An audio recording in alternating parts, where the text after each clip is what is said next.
सब जंगल की आग से भाग गए, लेकिन ये तोता परिवार नहीं भागा। आग अचानक नहीं आई, वो रेंगती हुई आई, धीरे, निर्दयी।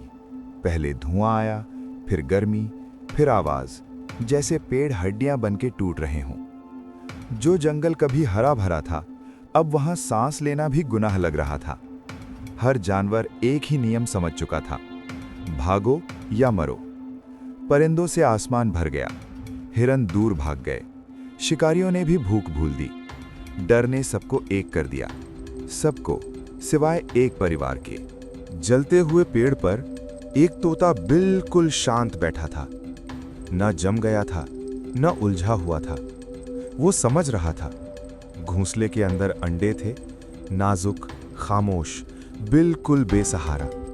न वो उड़ सकते थे, न भाग सकते थे, न मदद के लिए चीख सकते थे। वो सिर्फ इंतजार कर रहे थे। तोता आसमान की तरफ देखता है, आजादी बस एक पंख दूर थी। एक छलांग, एक उड़ान। बचना आसान था, लेकिन सिर्फ बच जाना काफी नहीं था। गर्मी बढ़ने लगी, पंखों के किनारे जलने लगे। हर इंस्टिंक्ट चीख रहा था, छोड़ दो, खुद को बचा लो।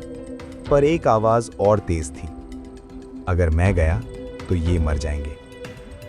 तोता बहादुरी के बारे में नहीं सोच रहा था, हीरो बनने के बारे में भी नहीं। वो सोच रहा था जिम्मेदारी के बारे में। एक ऐसी चॉइस जिससे ज्यादा लोग भागते हैं, क्योंकि जिम्मेदारी जिंदा रहने का वादा नहीं करती, वो सिर्फ बलिदान मांगती है। अगर तुम कभी तब रुके हो जब छोड़ना आसान था, अगर तुमने कभी बिन कहे बोझ उठाया है, तो इस कहानी के साथ बने रहो। आग पेड़ पर चढ़ने लगी, धुआं हवा निगलने लगा, सांस जल रही थी, आंखें भर आई थीं, पंख कांप रहे थे, डर से नहीं, थकान से।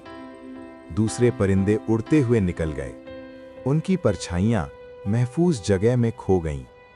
कुछ ने पीछे मुड़ के देखा, वो समझ नहीं पाए, कोई दर्द क्यों चुने जब बचना मुफ्त हो। तोता धीरे से घोंसले पर झुक गया। ढाल, सुरक्षा, बलिदान। आग शाख तक पहुंच गई, पंख जल उठे, दर्द बिजली की तरह दौड़ा। फिर भी तोता हिला नहीं। इसलिए नहीं क्योंकि वो निडर था, बल्कि इसलिए क्योंकि जिम्मेदारी डर से ज्यादा भारी थी। उस पल ये सिर्फ एक परिंदा नहीं था, ये माँ बाप था। और माँ बाप हिसाब नहीं लगाते, वो सिर्फ बचाओ गिनते हैं। कोई म्यूजिक नहीं, सिर्फ आग की आवाज। उस खामोशी में जंगल ने कुछ अनोखा देखा, एक जिंदगी जो इंस्टिंक्ट से नहीं, अर्थ से चल रही थी। जब आग गुजर गई, जंगल पहचान में नहीं आया। काले पेड़, राख से ढकी जमीन, खामोशी, शाख जली हुई थी। तोता घोंसले के पास गिर गया, जिंदा पर मुश्किल से। लेकिन घोंसले के अंदर एक हल्की सी हरकत, जिंदगी। अंडे बच गए थे। कुछ दिन बाद जब हरियाली धीरे धीरे लौटी, छोटी छोटी चहचहाहट सुनाई दी। नई जिंदगी, किस्मत से नहीं, बलिदान से जन्मी हुई।